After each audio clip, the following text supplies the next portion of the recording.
Learners, আজকে আমরা তিনটে গুরুত্বপূর্ণ শব্দের সঠিক ব্যবহার শিখব।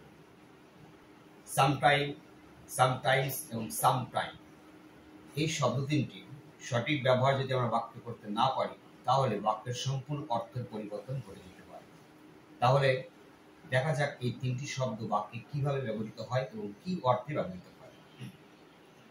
সামটাইম, অ্যাট সাম পয়েন্ট, অর্থাৎ সামটাইম যখন অ্যাডভার্ব হিসেবে ব্যবহৃত হয় তখন তার অর্থ হবে কখনো বা একদা।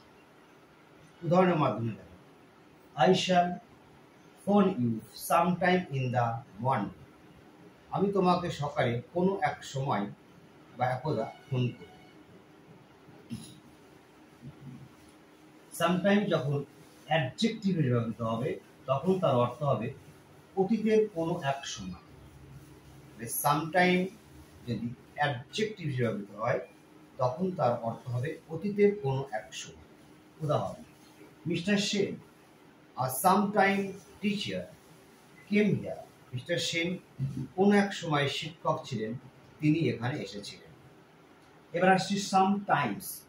স্পেলিংটা চেঞ্জ আছে, এস যোগ হয়েছে। এটা অ্যাডভার্ব হিসেবে ব্যবহৃত হয়, তখন এর অর্থ হচ্ছে কখনো কখনো। সামটাইমস অ্যাডভার্ব হিসেবে ব্যবহৃত হয়, এর অর্থ হচ্ছে কখনো কখনো। উদাহরণ দেখা যায়, হি সামটাইমস কামস হিয়ার। সে কখনো কখনো এখানে আসে, বা তিনি কখনো কখনো এখানে আসেন। এবার আসছে সাম টাইম। দুটো শব্দ, সাম টাইম।